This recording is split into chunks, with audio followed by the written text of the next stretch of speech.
ఈ సమయంలో దయచేసి మనం వీక్షణపడి వెళ్దాం. దేవుని యొక్క సన్నిధిలో మనమందరం వీక్షణపడదాం. వారు మీ పరిశుద్ధ సన్నిధిలో క్రమానుసారంగా ముందుకు కొనసాగుతారు.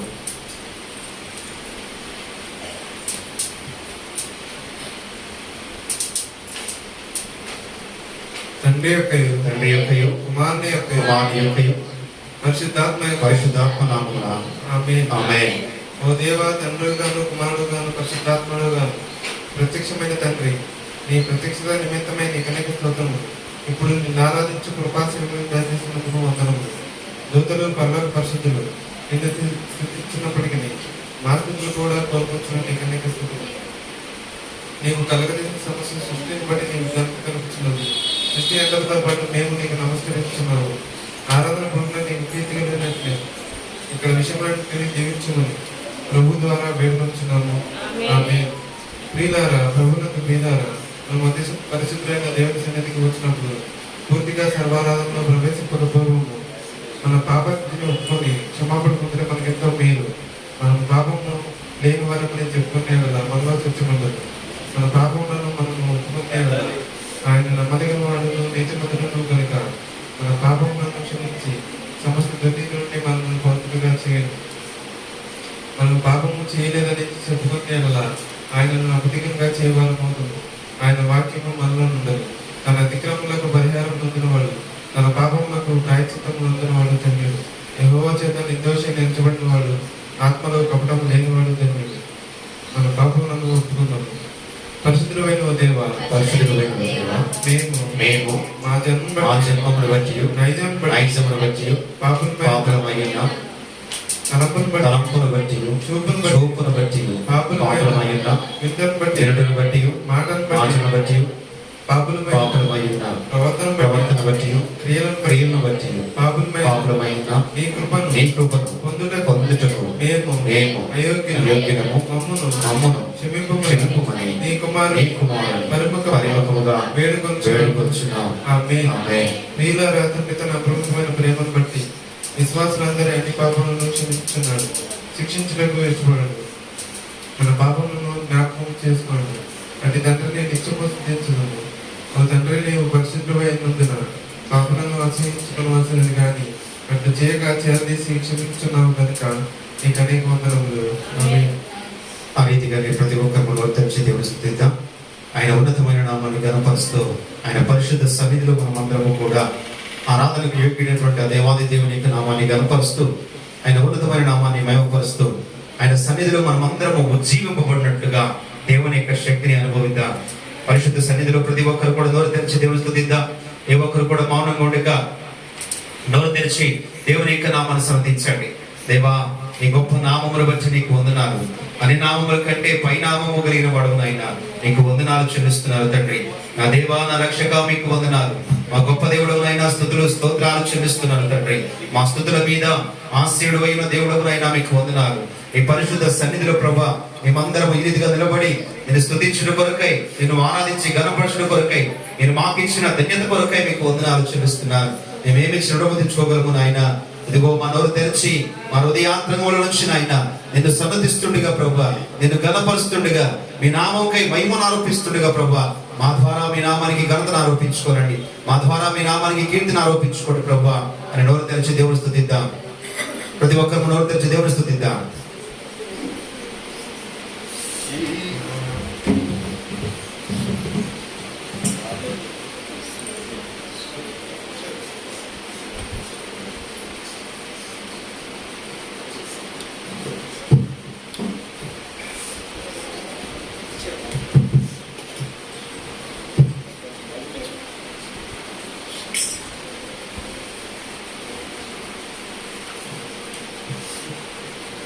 నిరంతరం నీతోని జీవించాలనే ఆశనన్నిల బ్రతికించుచున్నది. నిరంతరం నీతోని జీవించాలనే ఆశనన్నిల బ్రతికించుచున్నది. నా ప్రాణేశ్వరా యేసయ్యా, నా సర్వస్వమా యేసయ్యా, నా ప్రాణేశ్వరా యేసయ్యా, నా సర్వస్వమా యేసయ్యా.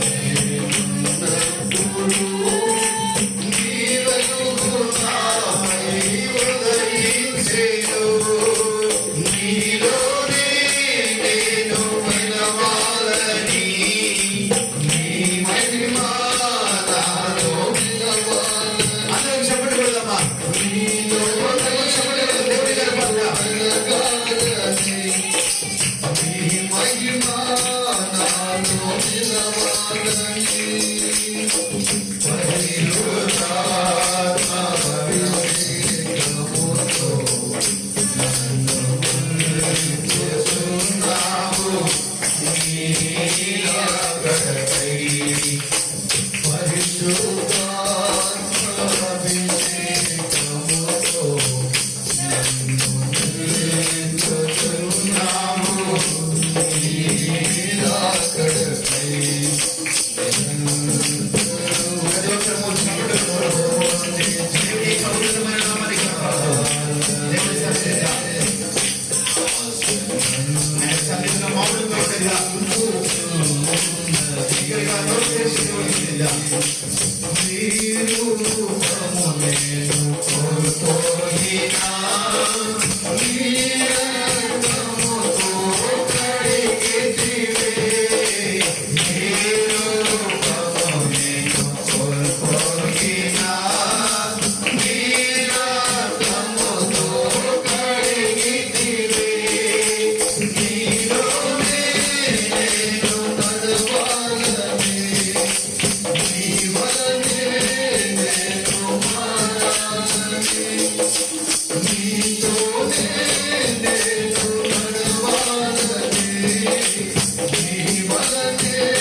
మహిమ నాలో నిలవాలని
ఆయన అల్ఫాయు ఒమేగయు నేనే అని, వర్తమాన భూత భవిష్యత్ కాలంలో ఉండవాడను నేనే అని, సర్వాధికారియు దేవుడు నాకు ప్రభువైన నేనే సెలవిస్తున్నాను అని సెలవిచ్చిన దేవుడు నీ పక్షంగా నిలబడి ఈ రోజు నిన్ను దర్శించి నిన్ను బలపరచడం కొరకై ఆయన తన సన్నిధిని వెలుగుతో నింపడానికి ప్రభు తన దూతలను వెంట పెట్టుకొని మనం మర్చిపోచుండిగా నోరు తెరిచి దేవుని స్తుతిద్దాం.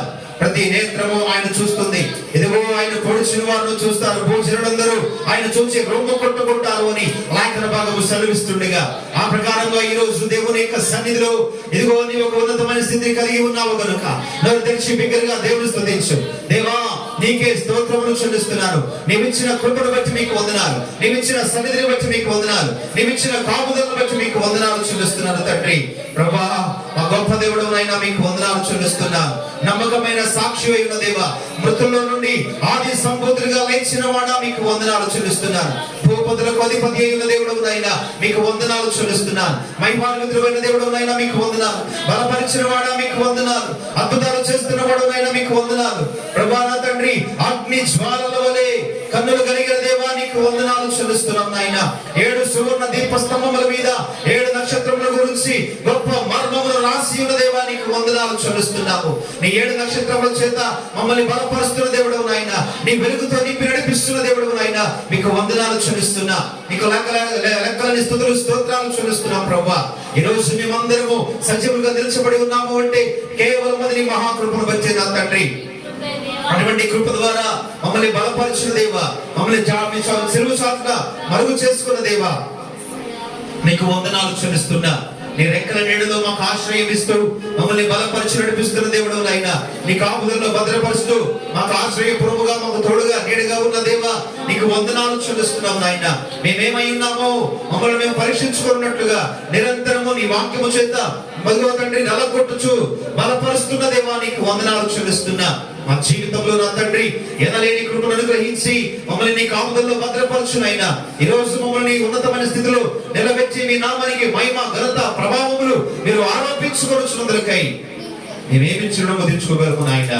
మేమేమిచ్చినా గానీ నీ రుణమైతే మేము తీర్చుకోలేము గానీ నజరేయుడైన యేసు దివ్యమైన నామములో ఈ కొద్ది స్తుతులు సమర్పిస్తున్నాం తండ్రి. ఆమేన్. ఆ రీతిగా నీ పరిశుద్ధ లేఖన భాగంలో నుంచి ఇర్మియా గ్రంథము 51వ అధ్యాయము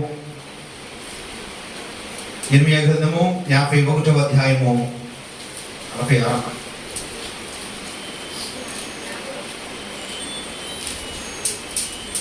అంకిత ఎక్కడ ఉంది? బాబులు రావాలి.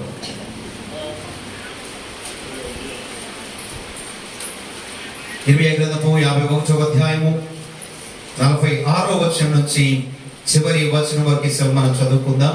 మన మధ్యలో అంకిత చదివిపిస్తాం. ఓకే.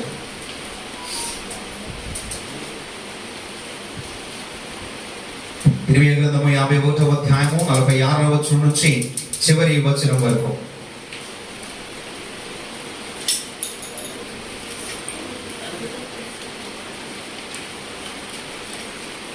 ఏటేటా వదంతి పుట్టుచు వచ్చును, దేశంలో బలాత్కారము జరుగుచున్నది, ఏలిక మీద ఏలిక లేచుచున్నాడు. దేశంలో వినబడు వదంతికి భయపడుకుడి, మీ హృదయంలో దిగులు పుట్టనీయకుడి.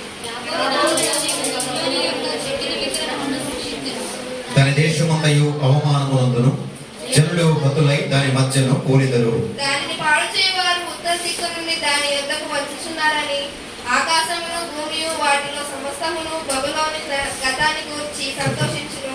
ఇదే యెహోవాకు. బబులోను ఇశ్రాయేలులో హతులైన వారిని కూల చేసినట్లు సర్వభూమిలో బబులోను నిమిత్తము హతులైన వారు కూలుదురు. ఖడ్గమును తప్పించుకొనిన వారలారా, ఆలస్యము చేయక వెళ్ళుడి. దూరము నుండి మీ యెహోవాను జ్ఞాపకము చేసుకొనిడి, యెరూషలేము మీ జ్ఞాపకములకు రానీయుడి. ఇదే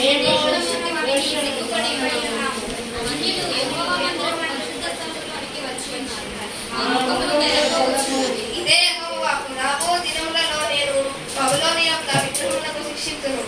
ఆమె దేశమంతటను గాయపరచబడిన వారు మూలుగుదురు.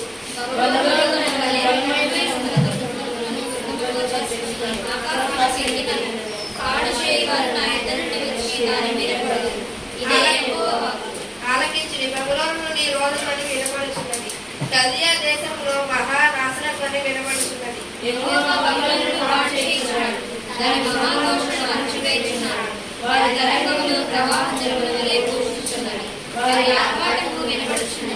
బబులోను మీదకి పాడు చేయవారు వచ్చుచున్నారు, దాని బలాత్ములు పట్టబడి ఉన్నారు. వారి విల్లు విరిగిపోయినవి, వారి ప్రతీకారము చేయు దేవులకు కనుక నిశ్చయముగా ఆయన క్రియకు ప్రతిక్రియ చేయు. దాని అధిపతులను, జ్ఞానులను, అధికారులను, సంస్థానాధిపతులను, బలాఢ్యులను వర్ధిల్లజేయును. వారు చిరకాలముల నుండి పేరు కొనుక్కోదు. ఇదే యెహోవా. సైన్యములకు అధిపతికి యెహోవా అని ఆయన పేరు. సైన్యములకు అధిపతికి యెహోవా ఈ మాట సెలవిస్తున్నాడు. విశాలమైన బబులోను ప్రకారములు కొద్దిగా పడగొట్టబడును. దాని ఉన్నతమైన గుమ్మములు అగ్ని చేత కాల్చివేయబడును. జనములు వృధాగా ప్రయాణపడుచున్నారు. అగ్నిలో పడుటకై ప్రయాసపడుచున్నారు. ప్రజలు చూచి ఆలయించున్నారు. సెరాయా తట్టు భోజన సామాగ్రికి అధికారి అయ్యుండి సిద్కియాతో కూడా బబులోనునకు వెళ్ళినప్పుడు నేరియా కుమారుడును మహాసేయ మనుముడైన ఆ సెరాయాకు ఇర్మియా ఆజ్ఞాపించిన మాట.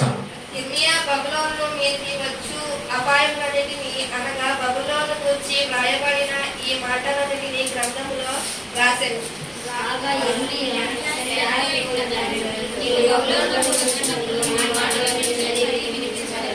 ఇలాగు నీవు ప్రకటింపవలెను. యెహోవా మనుషులైన జంతువులైన వారి ఏదైనా ఈ స్థలము నివసింపక పోవుదనియు ఈ నిత్యము పాడు నుండుననియు దాని గూర్చి నీవు సెలవిచ్చితివి. ఈ గ్రంథమును చదివి చాలించిన తరువాత నీవు దానికి రాయి కట్టి యూఫ్రటైస్ నదిలో దాన్ని వేసి చివరి వచ్చిన మందరం కాదు చదువుదా. నేను దాని మీదకి రప్పింపబోచున్న పాయముల చేత బబులోను మరలా పైకి రాలేక అలాగే మునిగిపోవును. దాని జనులు అలసియుద్దురు అను మాటలు నీవు ప్రకటింపవలెను. ఇరిమై యొక్క మాటలు ఇంతటితో ముగిసెను. దేవుడి మాటలు మొదట్లో దీవించును గాక. ఆమేన్. కుమారాత్మలను మేక దేవా జనక కుమారాత్మలను నేక దేవా గణ మహిమా చెల్లును గణరా నిత్యముగా గణ మహిమా చెల్లును గణ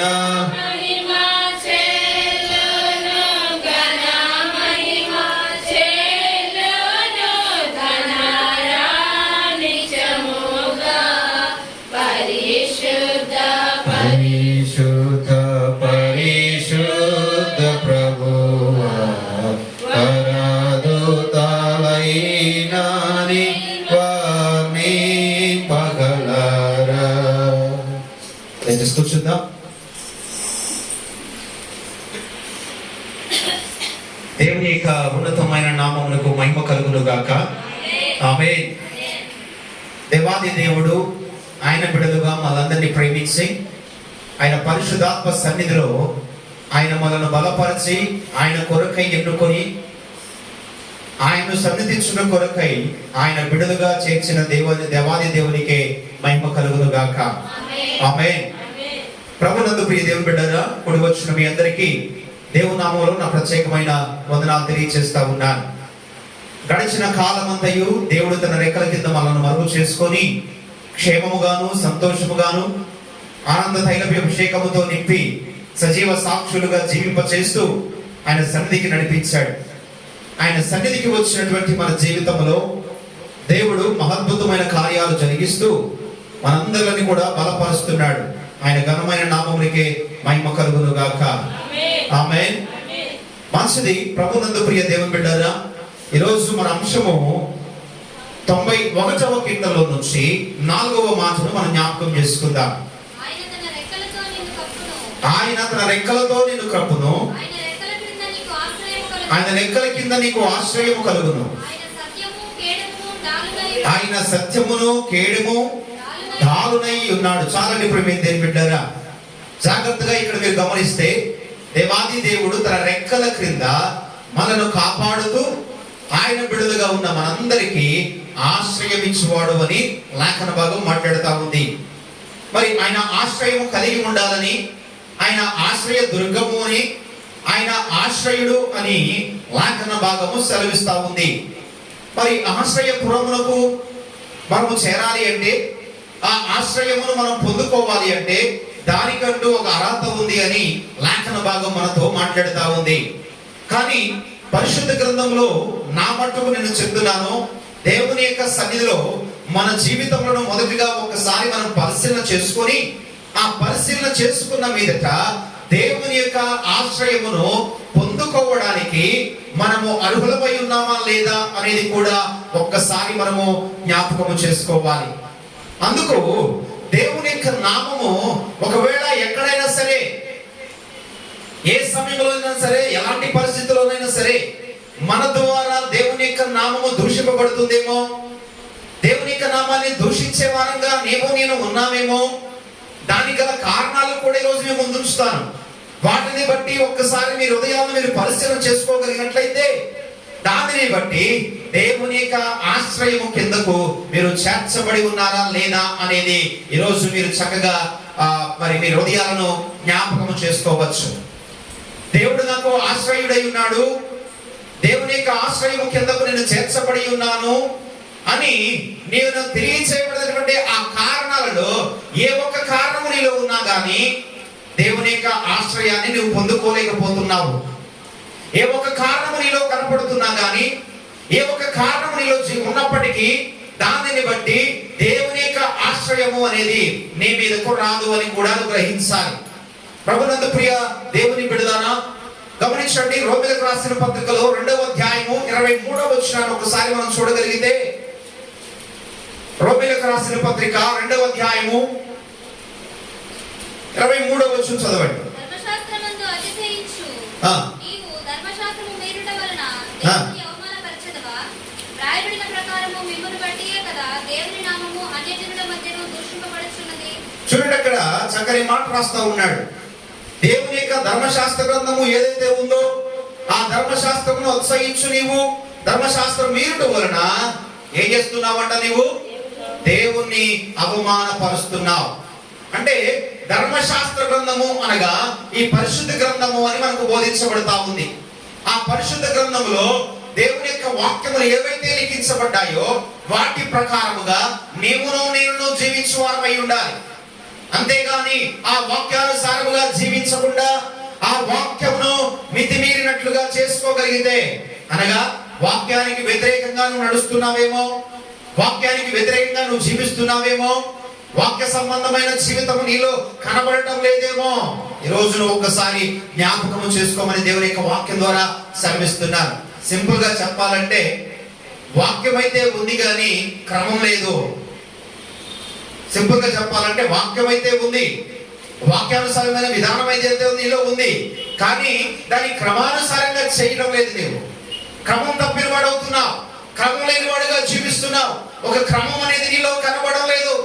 వాక్యం ఏం చెప్తుంది అంటే బైబిల్ని నువ్వు అనుసరించాలి, ఆయన యొక్క మాటలను, ఆయన యొక్క ఆజ్ఞలను అనుసరించి నడుచుకోమని చెప్తా ఉంది. ఆయన కట్టడలు ఏవైతే ఉన్నాయో, ఏ కట్టడలైతే మనకు దేవుడు బోధించాడో ఆ కట్టడలను గాయకునేవాడుగా ఉండాలి అని లేఖన భాగం నీతో మాట్లాడుతూ ఉంది. మరి వాక్యం నీలో ఉంది, విన్నటువంటి వాక్యం ఏదైతే ఉందో దాన్ని హృదయంలో భద్రపరుచుకొని ఉన్నావు, బాగానే ఉంది. కానీ ఆ వాక్యానుసారమైన క్రమం అనేది నీలో కనబడడం లేదు. జాగ్రత్త. అందువల్ల దానిని బట్టి నువ్వు దేవుని ఏం చేస్తున్నావు? అవమానపరుస్తున్నావు, దేవునికి దూషిస్తున్నావు. అలా దూషించడం వల్ల దేవుని యొక్క ఆశ్రయము అనేది నీ మీదకి ఏ విధంగా వస్తుంది? దేవుని యొక్క ఆశ్రయాన్ని ఎలా పొందుకోగలుగుతావు? దేవుడు నీకు ఆశ్రయం ఇస్తే నీకు ఏ కొదువ ఉండదు. దేవుడు నీకు ఆశ్రయం ఇస్తే నీకు ఏ కొరత ఉండదు. దేవుని యొక్క ఆశ్రయపురముకు నువ్వు చేర్చబడితే నీ జీవితంలో ఉన్న ధన్యత మరి ఎవరికి దక్కదు. అటువంటి ధన్యత నీకు రావాలి అనుకుంటే నువ్వేం చేయాలంటే దేవుని ఘనపరిచేవాడుగా ఉండాలి. దేవునికి ఘనత రావాలి అంటే, నీ ద్వారా దేవునికి మహిమ రావాలంటే నీవు నేర్చుకున్న వాక్యమును బట్టి ఆ క్రమాన్ని నువ్వు పాటించాలి, ఆ క్రమాన్ని నువ్వు అనుసరించాలి, ఆ క్రమానికి తగినట్లుగా నీ జీవితము నీవు సిద్ధపరచుకోవాలి. అందుకే స్పష్టంగా దేవుని యొక్క లేఖనం నీతో మాట్లాడుతూ ఉంది. వాక్యం అయితే నీలో ఉంది, క్రమం లేదు. ఏం లేదంట? క్రమం లేదు.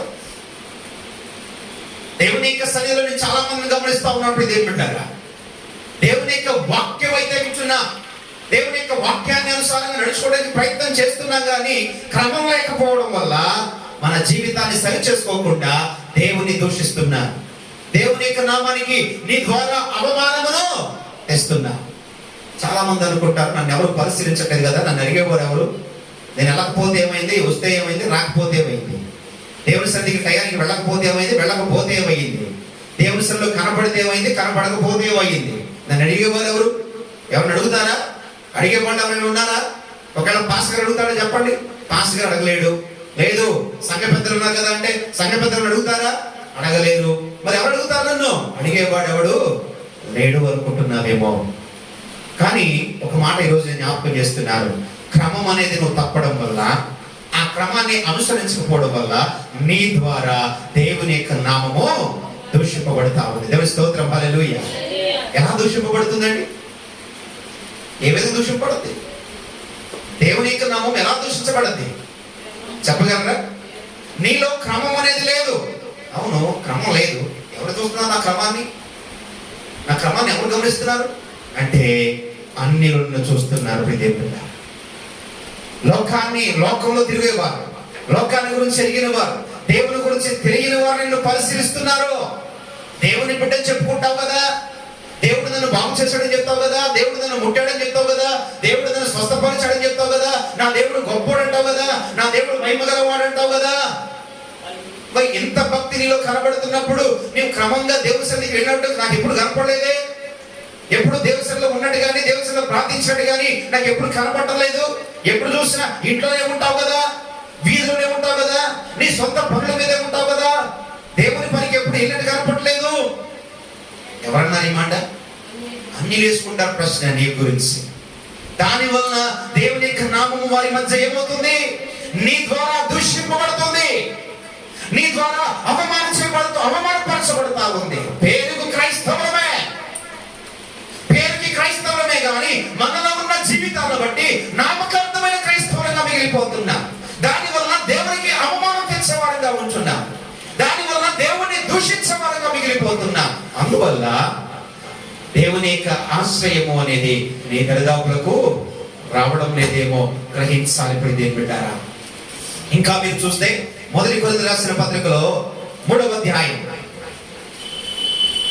కొరింథీయులకు రాసిన మొదటి పత్రిక 3వ అధ్యాయము 16వ వచనం ఒకసారి పరిశీలన చేద్దాం. మరియు మీరు దేవుని ఆలయమై ఉన్నారనియు దేవుని ఆత్మ మీలో నివసించుచున్నాడనియు మీరు ఎరుగరా? ఎవడైనను దేవుని ఆలయమును పాడు చేసిన యెడల దేవుడు వారిని పాడు చేయును. దేవుని ఆలయము పరిశుద్ధమై ఉన్నది, మీరు ఆలయమై ఉన్నారు. దేవుని స్తోత్రం, హల్లెలూయా. గమనించండి దేవుని బిడ్డలారా, రెండో విషయాన్ని మీకు జ్ఞాపకం చేస్తున్నా. ఇక్కడ మీరు జాగ్రత్తగా పరిశీలన చేస్తే మీరంతా ఏమై ఉన్నారంట? దేవుని యొక్క ఆలయమై ఉన్నారు. అనగా నీ హృదయం ఏదైతే ఉందో అది దేవుని యొక్క ఆలయమై ఉంది. ఆ ఆలయంలో దేవుడు నివసించేవాడై ఉన్నాడు. కాబట్టి నా ప్రియ దేవుని బిడ్డలారా, దేవుని యొక్క ఆత్మ మీలో నివసిస్తుంది కనుక జాగ్రత్త. ఎవడైనా దేవుని యొక్క ఆలయమును పాడు చేసిన యెడల దేవుడు వానిని పాడు చేస్తాడు. దేవుని స్తోత్రం, హల్లెలూయా. నీ ఆలోచనను బట్టి, నీ పనితీరును బట్టి, నీ నడకను బట్టి, నీ ప్రవర్తన బట్టి, నీ క్రియలను బట్టి దేవుని యొక్క ఆలయమై ఉన్నటువంటి నీ హృదయమును పాడు చేసుకుంటున్నావేమో, దాన్ని పాడు చేసే విధంగా నువ్వు జీవిస్తున్నావేమో. జాగ్రత్త. ఆ ఆలయము దేవుడు నిలిచి ఉండు ఆలయము, దేవుని యొక్క ఆత్మ అక్కడ నివసిస్తుంది. కాబట్టి దాన్ని పాడు చేసేవాడుగా ఉండకూడదు. ఒకవేళ అలా పాడు చేసే ప్రవర్తన నీలో ఉంటే, అలా పాడు చేస్తున్నవాడుగా నీవు ఉంటే దేవుడు ఏం చేస్తాడంట? నిన్ను పాడు చేస్తాడంట. దేవుని స్తోత్రం, హల్లెలూయా. అంటే పాడు చేయడం అంటే ఎలాగంటాయే? నీకు అనేక నష్టాలు, అనేక కష్టాలు, అనేక వ్యాధులు, బాధలు వెంట వెంటనే తరుగుకుంటూ వస్తాయి. దేవుడు నిన్ను శోధిస్తుంటాడు. జాగ్రత్త. నువ్వు దేవుని యొక్క నామాన్ని అలా దూషిస్తున్నావేమో, అలా చేస్తూ దేవుని యొక్క నామానికి అవమానము తెచ్చేవాడుగా ఉంటున్నావేమో. ఒకవేళ అటువంటి స్థితి నీలో ఏమైనా ఉందేమో ఈరోజు ఒక్కసారి నీవు పరిశీలన చేసుకోమని జ్ఞాపకం చేస్తున్నా. నా ప్రియ దేవుని బిడ్డారా, జాగ్రత్త. ఆత్మ నీలో ఉంది కానీ ఏం లేదంట నీలో. ఆత్మ అయితే నీలో ఉంది కానీ ఆధ్యాత్మికత లేదు. జాగ్రత్త. ఆధ్యాత్మికంగా ప్రవర్తిస్తున్నావా? నీలో ఆధ్యాత్మిక జీవితాన్ని నువ్వు కలిగి జీవిస్తున్నావా? అటువంటి జీవితాన్ని కలిగి నడుచుకోగలుగుతున్నావా? ఈరోజు దేవుని యొక్క లేఖనం సెలవిస్తా ఉంది, వాక్యం అయితే నీలో ఉంది కానీ క్రమము లేదట. రెండవది, ఆత్మ అయితే నీలో ఉంది కానీ ఆధ్యాత్మికత లేదట. ఈ రెండు విషయాలు నీకు జ్ఞాపకం చేయబడతా ఉంది. ఒకవేళ అటువంటి స్థితిలో నీవు ఉన్నావేమో, ఈరోజు వాక్యానికి చోటిస్తున్నావు కానీ క్రమం లేని వాడుగా జీవిస్తున్నావేమో, ఆత్మ నీలో నివసిస్తుంది కానీ ఆధ్యాత్మికత లేకుండా జీవిస్తున్నావేమో. ఏమై ఉన్నావు ఈరోజు? ఎటువంటి జీవితాన్ని కలిగి ఉంటున్నావు? దేవుని యొక్క సహోదరి సహోదరుడా, దేవుని యొక్క వాక్యాన్ని వింటున్నటువంటి నీ జీవితంలో ఈరోజు ఒక్కసారి నీవు ప్రశ్నించుకో. ఎక్కడైనా సరే నీకున్న స్థితిని బట్టి, నీకున్న పరిస్థితిని బట్టి దేవుని యొక్క నామానికి నీవు అవమానం తెస్తున్నావేమో, దేవుని యొక్క నామము నీ వలన, నీ ద్వారా దూషింపబడుతుందేమో. జాగ్రత్త. ఈరోజు నా ప్రభు నీతోనే మాట్లాడుతున్నాడు. నీ ప్రవర్తన బట్టి దేవునికి ఘనత కలగాలి కానీ అవమానం రాకూడదు. నీ మాట తీరును బట్టి దేవునికి మహిమ కలగాలి కానీ మరి దూషింపబడకూడదు. నీ నడకను బట్టి, నీ క్రియలను బట్టి దేవునికి మహిమ రావాలి కానీ అవమానము రాకూడదు. ఈరోజు నీవేమై ఉన్నావు? అన్యుల మధ్య దేవుని యొక్క నామాన్ని అవమానపరిచేవాడివిగా, పరిచేదానివిగా నడుస్తున్నావా? జీవిస్తున్నావా? ఎలాంటి జీవితాన్ని ఈ రోజు నువ్వు కలిగి ఉన్నావు? ఏ విధమైన జీవితంలో నీవు కొనసాగిస్తున్నావో ఒకసారి ఆలోచన చేసుకో నా ప్రియ సహోదరి సహోదరుడా. దేవుని యొక్క సన్నిధికి వస్తున్న నీవు, దేవుని యొక్క సన్నిధిలో జీవిస్తున్న నీవు, దేవుని యొక్క సన్నిధిలో గడుపుతున్న నీవు, పేరుకు విశ్వాసుని చెప్పుకుంటున్న నీవు, నీ ప్రవర్తనను బట్టో, నీ మాట తీరును బట్టో, నీ క్రియలను బట్టో, నీ నడతలను బట్టో, నీ చేతలను బట్టో దేవునికి అవమానము తెచ్చేవాడుగా ప్రవర్తిస్తున్నావేమో. జాగ్రత్త. ఒక్కసారి ఆలోచన చేసుకోమని దేవుని యొక్క వాక్యంలో ఈ రోజు హెచ్చరిస్తా ఉన్నాను ప్రియ దేవుని బిడ్డలారా. అంతేకాదు, ఇంకా మనం చూస్తే మత్తయి సువార్త 23వ అధ్యాయం, మత్తయి సువార్త 23వ అధ్యాయము 28వ వచనం ఒకసారి మనం జ్ఞాపకం చేసుకుందాం. అలాగే మీరు వెలుపల మనుషులకు నీతిమంతులుగా నగపడుచున్నారు కానీ లోపల వేషధారణతోనూ అక్రమంతోనూ నిండి ఉన్నారట. దేవుని స్తోత్రం. హల్లెలూయా, హల్లెలూయా. ఏమై ఉన్నారంటే మీరు రోజు నీవు నీతిమంతులవే కానీ నీలో ఏముంది? వేషధారణ ఉందేమో. పేరుకు నీతిమంతులవే కానీ నీలో వేషధారణ పూరితమైన జీవితాన్ని కలిగి జీవిస్తున్నావేమో. చాలా జాగ్రత్త. మీరు వెలుపల మనుషులకు నీతిమంతులుగా అగపడుచున్నారు కానీ ఏమైందారంట? లోపల మాత్రం మీలో ఏం కనపడుతుంది? వేషధారణ, అక్రమము, వీటితో నింపబడి ఉన్నారేమో.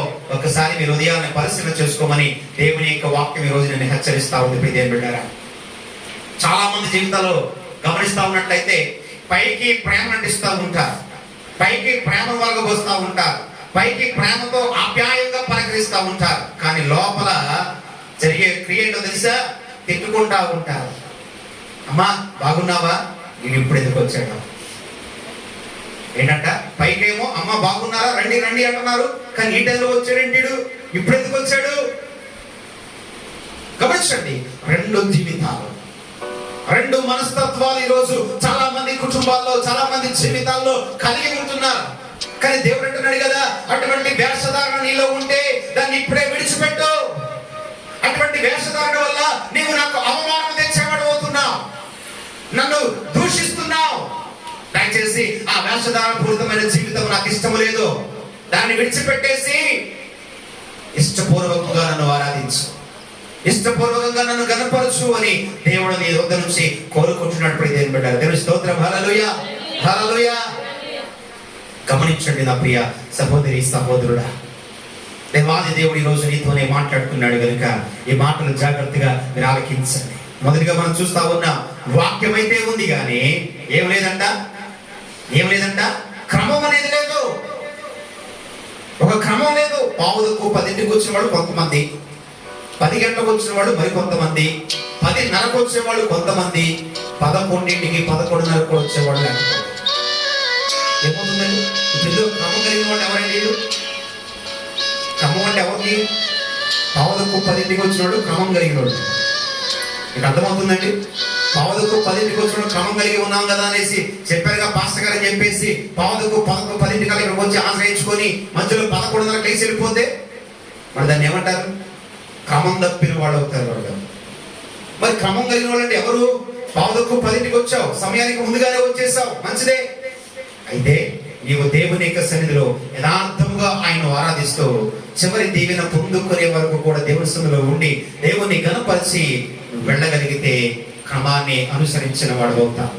దేవుని యొక్క సన్నిధిలో ఆ క్రమాన్ని నువ్వు నేర్చుకున్నట్లయితే నీ జీవితంలో నీ కుటుంబంలో కూడా తప్పనిసరిగా అదే క్రమాన్ని నీవు అనుసరించగలుగుతావు. దేవుని స్తోత్రం. హల్లెలూయా, హల్లెలూయా. జాగ్రత్త, క్రమం అనేది నీలో ఉండాలి. క్రమం తప్పిన వాడుగా తిరగకూడదు, క్రమం తప్పిన వాడుగా నువ్వు ఉండకూడదు. క్రమం కలిగిన వాడువై ఉండాలి కానీ క్రమం లేని వాడుగా ఎంత మాత్రము నీవు ఉండకూడదు. దేవుని స్తోత్రం. హల్లెలూయా, హల్లెలూయా. కాబట్టి దేవుని ప్రియదేవుడారా, వాక్యం ఉంది, వాక్యం అయితే నీలో ఉంది కానీ క్రమం లేని వాడుగా ఉన్నావేమో ఈ రోజు. జాగ్రత్త, క్రమాన్ని పాటించు.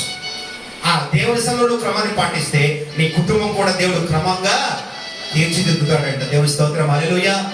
నిన్ను చూసి నీ బిడ్డలు, నీ బిడ్డను చూసి నీ భర్త, నీ భర్త చూసి నీ కుటుంబాన్ని చూసి మరొక కుటుంబం, అలాగా దేవుడు ఆ క్రమాన్ని పాటిస్తున్నప్పుడు నిన్ను చూసి అనేక మంది దేవుని కనపరచడానికి సిద్ధపడతారు. దేవుని స్తోత్రం. హల్లెలూయా.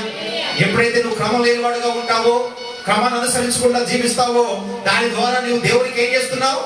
అవమానం తెస్తున్నావు. మరి అన్యుల మధ్య దేవుణ్ణి దూషించిన వాడు అవుతున్నావు. జాగ్రత్త. ఇంకా రెండవదిగా మనం చూస్తా ఉన్నాం, నీలో ఆత్మ ఉంది కానీ ఆత్మీయత లేదు. జాగ్రత్త. ఆత్మతో నింపబడి ఉన్నావు, ఆత్మతో నింపబడుతున్నావు కానీ ఆత్మీయతలో బలపడలేకపోతున్నావు. బలహీనురాలు అయిపోతున్నావు. ఎందువల్ల అంటే ఆత్మ నీలో నివసిస్తుంది కానీ దానితో నువ్వు ఏకీభవించేటువంటి ఆత్మ నీలో పనిచేయట్లేదు. అనగా ప్రార్థన లేని జీవితం, వాక్యానుసారమైన లేని జీవితం నీలో ఉండడం వల్ల దేవునితో నువ్వు ఏం చేస్తున్నావు? ఏకీభవించలేకపోతున్నావు. దానివల్ల నీలో ఆత్మీయత అనే ఎదుగుదల ఎంత మాత్రమో కలగడం లేదు. దేవుని స్తోత్రం. హల్లెలూయా, హల్లెలూయా. కాబట్టి ఈరోజు నీ జీవితం ఏమై ఉంది? ఎటువంటి జీవితాన్ని కలిగి ఉన్నావు? ఆత్మీయత కలిగిన జీవితం నీలో ఉందా? ఆత్మీయతతో నీవు ఫలింపబడుతున్నావా లేక ఆత్మీయత లేని వాడుగా జీవిస్తున్నావా? ఏమై ఉన్నావు ఈ రోజు నీవు? ఇంకా మనం చూస్తే పేరుకు నీతిమంతుడివే కానీ నీలో ఏముందంట? వేషధారణ. ఒకవేళ ఈ రోజు అటువంటి వేషధారణ మనలో ఎవరికైనా ఉంటే దేవుడు మాట్లాడిన ఈ మాటల ద్వారా ఈ రోజే ఎక్కడే ఆ వేషధార పూరితమైన జీవితాన్ని విడిచిపెట్టు. ఎలా పాస్టర్ గారండి? ఎదుటి ఎలా ఉంటారో తెలుసా? మీకు తెలుసండి, మీకు వచ్చి చూస్తే కానీ తెలియదు. మీకు ఎదురైతే అనుభవాలు ఎదురైతే మీకు అర్థమవుతుంది అని మీరు అనుకుంటున్నారేమో. ఎదుటివాడు ఎలాగైనా పోనివ్వండి, ఎదుటివాడు ఎలాగైనా నడవనివ్వండి. వాడికి తగిన ఫలము వాడికి ఉంటుంది. నీ ప్రవర్తన, నీ క్రియలను బట్టి దేవుని యొక్క నామానికి మాత్రం నీవు అవమానం తేపో. దేవుని స్తోత్రం. హల్లెలూయా, హల్లెలూయా. జాగ్రత్త. నా ప్రభు ఈ రోజు నీతోనే మాట్లాడుతూ ఉన్నాడు. దేవుని యొక్క సన్నిధిలో తన వాక్యం ద్వారా దర్శిస్తూ ఉన్నాడు. ఇంకా మనం చూస్తే అసలు వేషధారి అంటే ఎవరండి?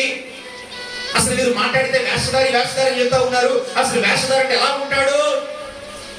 ఒకసారి 2 విషయాలు కూడా మీకు జ్ఞాపకం చేసి ముగిస్తాను. చూద్దాం. యోబు రాసిన గ్రంథము, యోబు గ్రంథము 31వ అధ్యాయము 27వ వచనం చదువుకుందాం. యోబు 31:27.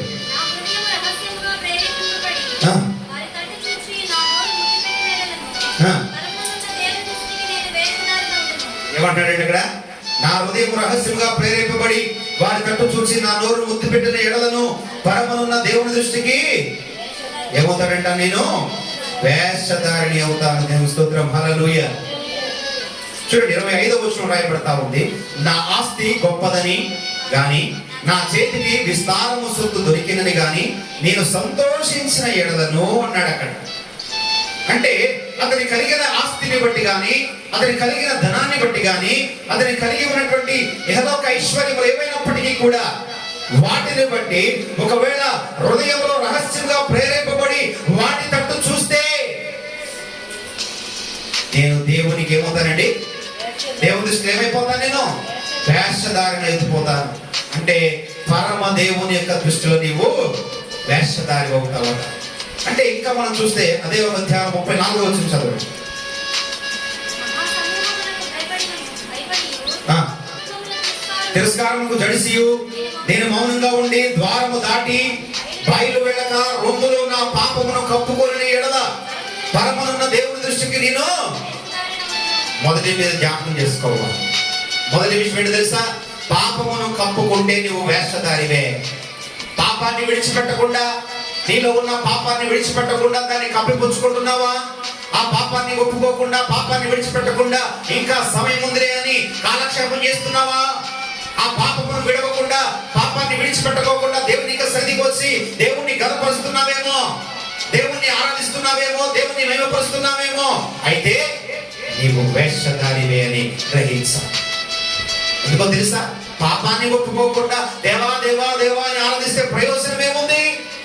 నీ పాపాన్ని విడిచిపెట్టుకోకుండా, పాపాన్ని ఒప్పుకొని ప్రాయశ్చిత్తం పొందుకోకుండా దేవుని గణపరిస్తే దానివల్ల ఏ ఫలితం వస్తుంది?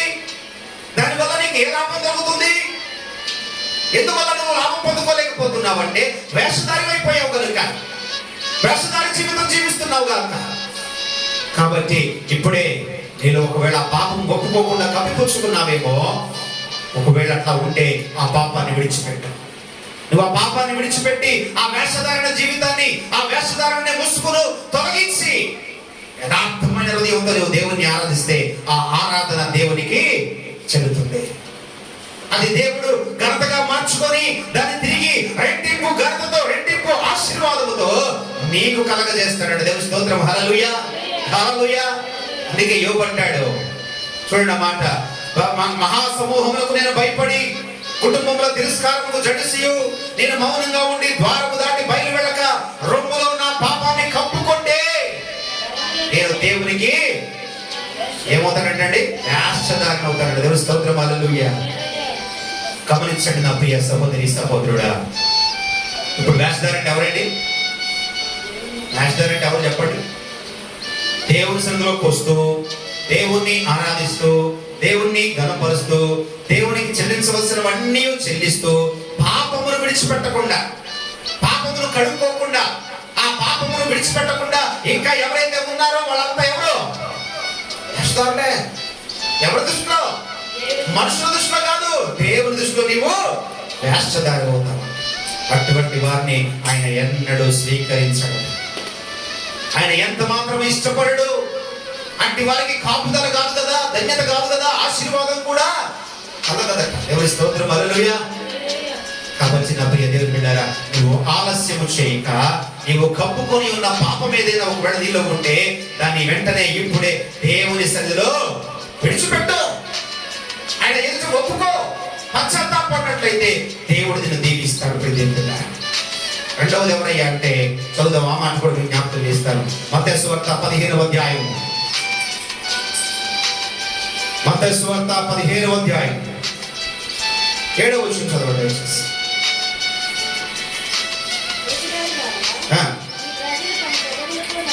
ఈ ప్రజలు తమ పెదవులతో నన్ను ఘనపరచుదురు గాని వారి హృదయము నాకు దూరముగా ఉందంట. ఏమైందంటే, దేవుణ్ణి వ్యర్థముగా ఆరాధిస్తే ఏమైపోతావు? నీవు ఏమైపోతావు? వేషధారి అయిపోతావు. ఏం చేస్తే? వ్యర్థముగా ఆరాధిస్తే. అంటే అర్థం ఏంటండి? పెదవులతో కనపరచడం కాదు, నోటితో కనపరచడం కాదు, నీ యథార్థమైన హృదయముతో నీవు దేవుణ్ణి ఆరాధించాలి. దేవుని యొక్క సన్నిధికి వచ్చి నోరు తెరిచి పాట పాడేసి దేవుని గణపరిచి అటు ఇటు తిరిగి గంతులు వేస్తూ వెళ్ళిపోతే కాదు. యథార్థమైన హృదయంతో నీవు దేవుని సన్నిధిలో ఉండి ఆరాధించాలి. అలా ఆరాధించినప్పుడే నీవు దేవుని సంపూర్ణముగా ఘనపరచబడిన వాడు అవుతావంట. దేవుని స్తోత్రం. హల్లెలూయా, హల్లెలూయా. కాబట్టి ప్రభు మాట్లాడిన మాట ఏదైతే ఉందో ఆ మాటను చాలా జాగ్రత్తగా అర్థం చేసుకొని ఆ వాక్యానుసారముగా నీ జీవితంలో నువ్వు నడుచుకోగలిగితే దేవుడు నిన్ను ఆశ్రయపురంగా మార్చుకుంటాడు. తన ఆశ్రయపురంలోకి నిన్ను చేర్చుకొని తన మెండైనటువంటి ఆశీర్వాదాన్ని నీ మీద అనుగ్రహింపచేస్తాడు. దేవుని స్తోత్రం. హల్లెలూయా, హల్లెలూయా. గమనించండి నా ప్రియ బిడ్డలారా, నువ్వు నిరర్ధకము చేయొద్దు. నిరర్ధము చేయక, వ్యర్థపరిచేవాడుగా కాక, దేవుని యొక్క సన్నిధిని, దేవుని యొక్క సమయాన్ని వ్యర్థము చేయక ఫర్ ఎగ్జాంపుల్ చెప్తాను. రాత్రి ప్రియులు కుమార్ గారి ఇంట్లో ప్రార్థన అని అందరికీ చెప్పాం. ప్రార్థన జరుగుతుంది, హౌస్ కాటేజ్ ప్రైస్ అన్ని చోట్ల జరుగుతూ ఉన్నాయి, ప్రతి చోట అటెండ్ అవుతా ఉన్నా. వీళ్ళు ఏం చేశారయ్యా అంటే, అందరూ వస్తున్నారు కదా, అందరూ అటెండ్ అవుతున్నారు కదా అని రాత్రి ఏం చేశారంటే వీళ్ళు భోజనం ఏర్పాటు చేసేసారు. తీరా చూసుకుంటే ఎవరు రాలా, ఇంచుమించుగా అందరూ ఆబ్సెంట్ అయ్యారు. అక్కడ పాపం వాళ్ళు ఏం చేసుకోవాలి? ఇప్పుడు వండినంత ఏమైపోవాలి? ఒకసారి ఆలోచించారు, ఏం జరుగుతుంది, ఏమవుతుందంటే అనేక కారణాలు ఉండొచ్చు.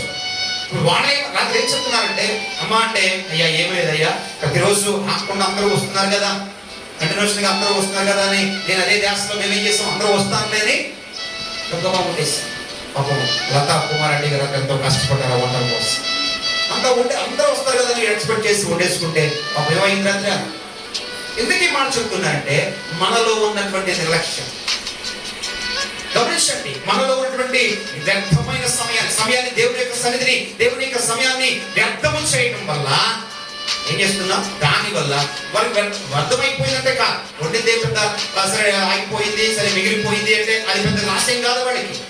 కానీ దానివల్ల ఏం జరిగింది అంటే, దేవుని యొక్క నామానికి మనము అవమానం తెస్తున్నాం. జాగ్రత్త. దేవునికి రావాల్సిన ఘనత, దేవునికి రావాల్సిన మహిమ తీసుకురాలేకపోతున్నా. జాగ్రత్త నా ప్రియ దేవుని బిడ్డ, నా ప్రియ సహోదరి సహోదరుడా, నేను ఒక మాట మీకు జ్ఞాపకం చేస్తాను. దేవుని యొక్క సన్నిధిలో వేషధారణ జీవితం ఒకవేళ నీలో ఉంటే దయచేసి దాన్ని ఈరోజు ఎదిగితే, అటువంటి వేషధారణ పూరితమైన జీవితం ఏమాత్రం నీకు వద్దు.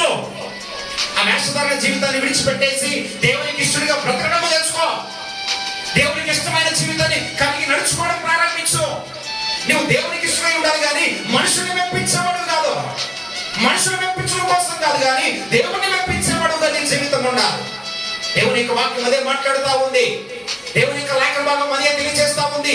ఏమన్నాయా అంటే, ఇదిగో పాపమును కప్పుకుంటే నువ్వు వేషధారివి.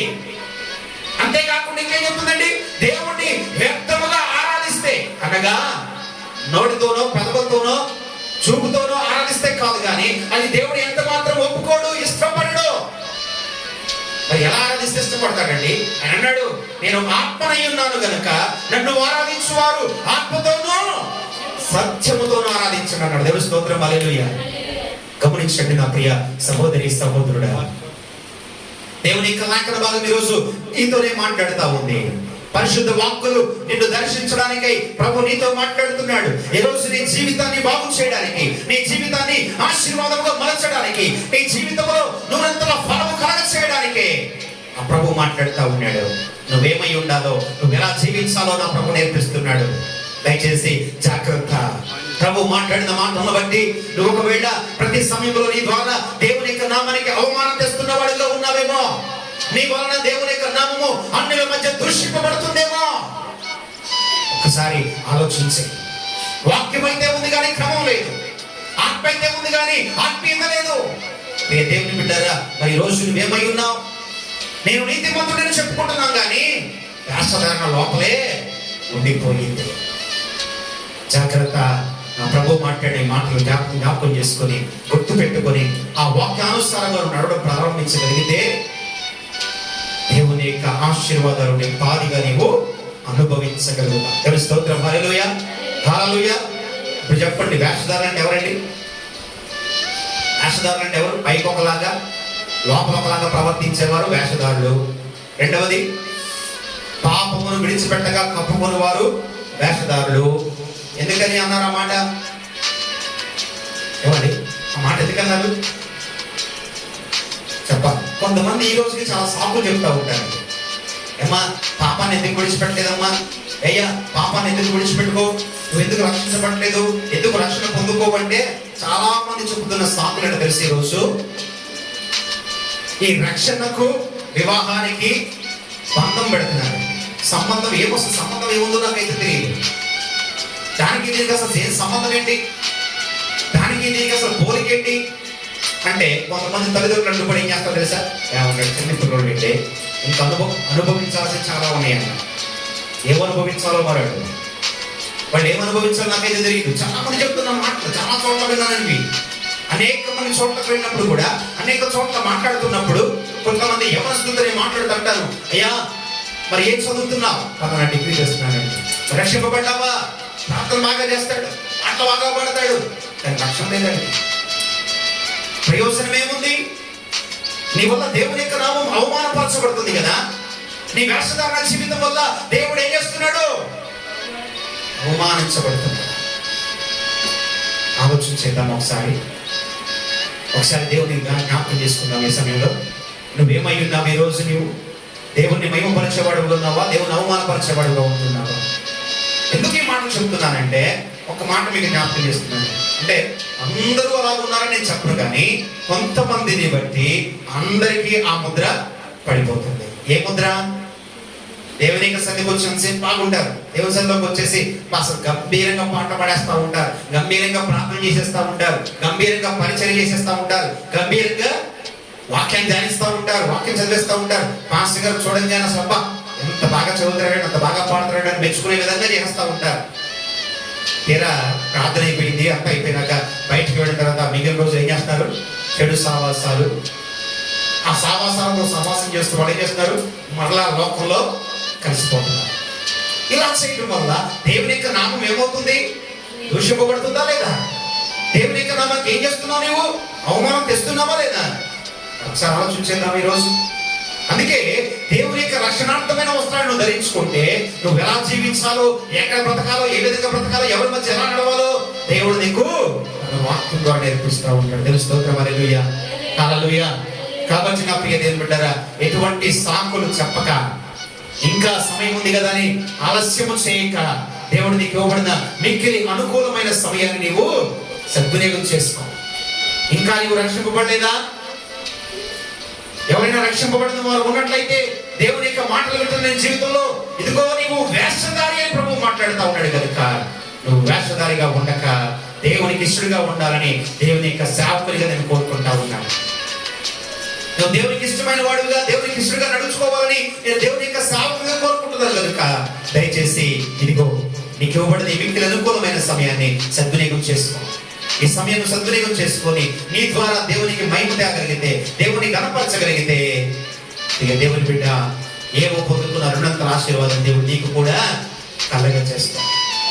ఒకవేళ ఏవో తన భర్త విడిచిపెడుతుంది కదా, అమ్మో నాకు భర్త, నా భార్య ముఖ్యం, నా భార్య లేకపోతే నా జీవితం లేదు అని చెప్పేసి ఒకవేళ ఆ భార్య వెంట వెళ్ళిపోయి దేవుని విడిచిపెడితే ఏ రోజు తిరిగి రుణంతర ఆశీర్వాదం పొందుకునేవాడా? ఎంత మాత్రం సంపాదించుకునేవాడు కాదు. అమ్మో నా ఆస్తి పాస్తులు పోతున్నాయి, నాకు ఇది ఇంపార్టెంట్ కదా, నాకు అదేమి కాదు అనుకుంటే దేవుని బిడ్డరా జ్ఞాపకం చేస్తా ఉన్నాను. ఒక మాట మీరు గుర్తుపెట్టుకోండి, ఆశీర్వాదం అనేది నీకు దేవుడు కలగ చేయడానికి ఆయన సిద్ధపరిచి ఉన్నాడు అంటే దాని యొక్క సూచన ఏంటో తెలుసా? ఆ ఆశీర్వాదాన్ని పొందుకోవడానికి ముందు అనేక శ్రమలు నీ మీదకి వస్తాయి, అనేక ఆటంకాలు నీ మీదకి వస్తాయి, అనేక కష్టాలు నీ మీదకి వస్తాయి. వాటిని తట్టుకొని భరించగలిగితే దాని వెనక దాగి ఉన్న పెద్ద ఆశీర్వాదాన్ని దేవుడు నీకు కలగ చేస్తాడు. దేవుడి స్తోత్రం. హల్లెలూయా, హల్లెలూయా. కాబట్టి నా ప్రియ దేవుని బిడ్డలారా, ఇచ్చినట్టు మనం జ్ఞాపకం చేసుకుందా. దయచేసి ఒకవేళ దేవుని యొక్క నామం నీ ద్వారా దూషింపబడుతుందేమో, అవమానపరచబడుతుందేమో ఆలోచించి. చాలా మంది అంటూ ఉంటారు, ఏంటంటే వీళ్ళంటే యత్నాలు, ఏంటండి వాళ్ళు నిజంగా మరి విశ్వాసులైనా? అనేక మంది మీరే సాక్ష్యంగా విని ఉంటారు, మీ చెవులకు వినపడే ఉంటాయి. వాళ్ళ గురించి వీళ్ళ గురించి మాట్లాడుతూ ఉన్నప్పుడు, వాళ్ళ గురించి వీళ్ళ గురించి చెప్తా ఉన్నప్పుడు మీరు గ్రహించాల్సిందో తెలుసా?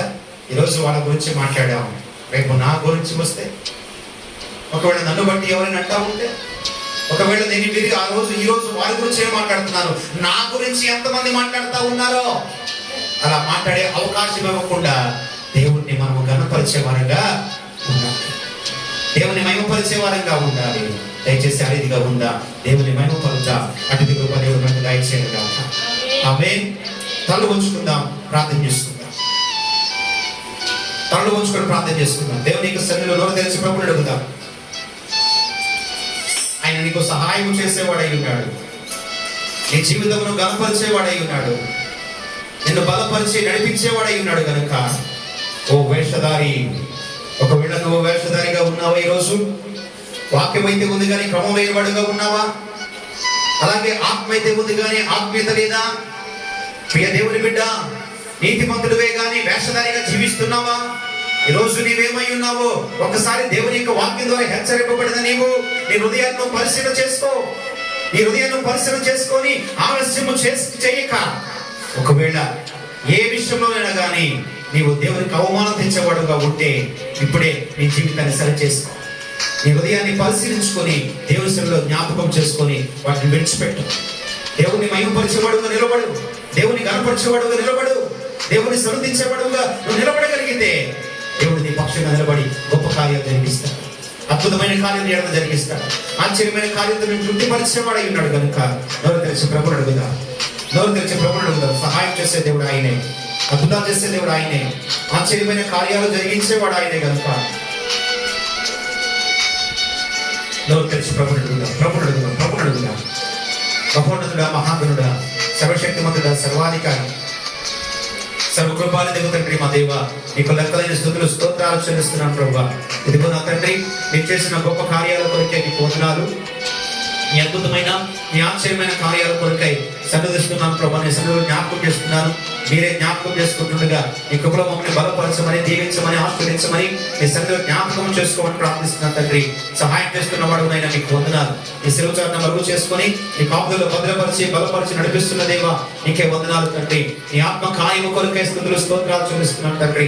సహాయం చేసి మమ్మల్ని బలపరుస్తున్నవాడా మీకు వందనాలు. నీ కృప చొప్పున నడిపిస్తున్నవాడా మీకు వందనాలు. ఆత్మ కార్యము జరిగిస్తున్నవాడా మీకు వందనాలు. మహిమగల రాజా మీకే స్తుతులు స్తోత్రాలు చెల్లిస్తున్నాను. ఈ రోజు నా తండ్రి, ఆశ్రయ దుర్గమైన దేవా నీకు వందనాలు. మాకు ఆశ్రయించి నీ రెక్కల కింద మరుగు చేసుకుని వాడా మీకు వందనాలు ప్రభా. మరి ఆశ్రయ పురములో మేము ఉండాలి అంటే మేమేమై ఉండాలో మాకు నేర్పించారు తండ్రి. ఈ నామానికి మహిమ తెచ్చుకునే వారంగా ఉండాలి గాని దూషించే వారంగా కాదు, గాని అవమానంగా వచ్చి పరిచే వారంగా కాక నిన్ను మహిమపరిచి ఘనత తెచ్చే వారంగా ఉండాలి అని మీరు మాకు జ్ఞాపకం చేశారు అయ్యా. మాలో ఎక్కడైనా వేషధారణ జీవితం ఉందేమో, ఒకవేళ ఆ వేషధారణ జీవితం మాలో ఉంటే దయచేసి వాటిని ఇప్పుడే తొలగించండి అయ్యా. ఆ జీవితం విడిచిపెట్టడానికి మీ జ్ఞానం మాకు దయచేయండి ప్రభా. నీ కృపలో మమ్మల్ని జ్ఞాపకం చేసుకోండి ఆయన. పాపమును కప్పిపుచ్చుకున్న వారు ఎవరైనా ఉన్నట్లయితే వాటిని విడిచిపెట్టడానికి వారి హృదయాన్ని ప్రేరేపించండి ఆయన.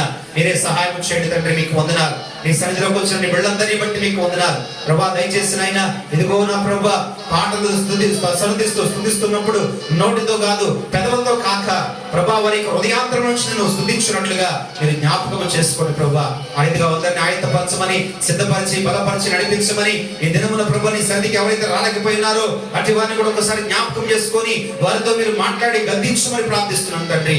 మీకు వందనాలు చెల్లిస్తున్నాను. నీ సన్నిధికి లోబడదలని ప్రజలు అనేక మంది ఉన్నారు ప్రభా. వారందరితో మీరు మాట్లాడండి, వారందరినీ గద్దించండి అయ్యా. వారందరితో మీరు మాట్లాడి వారిని గద్దించిన ప్రభా నీ సన్నిధికి లోపడినట్లుగా సహాయం చేయమని ప్రార్థిస్తున్నాను.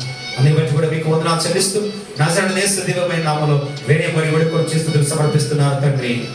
ఆమేన్. దయచేసి సభలో మంత్రం నిలబడదాం. మంత్రం నిలబడి ఒక ప్రత్యేకమైన పాట పాడుతుండగా దేవుని యొక్క సన్నిధికి తీసుకొచ్చిన కానుకలు మనం సమర్పిద్దాం.